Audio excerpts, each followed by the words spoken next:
morning, good afternoon, good evening sa inyong lahat.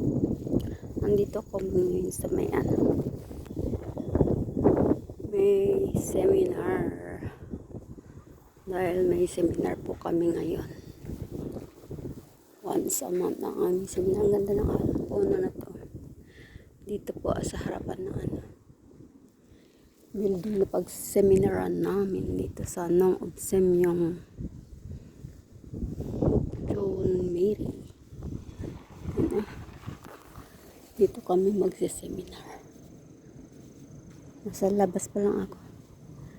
Papasok. Papakit.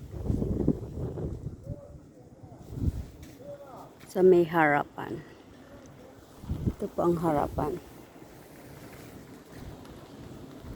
Ito bulaklak to, kaya lang dilaw ang mga dahon nito. Dilaw ang mga dahon. Di bang ganda? May mga punong kahoy. Yan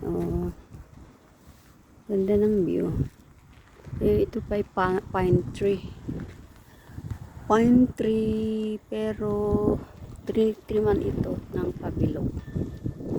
Ayan, may maintenance kasi. Kaya magandang view. Bye-bye guys. Thank you so much for watching. Dahil papasok na po ako sa loob. Bye!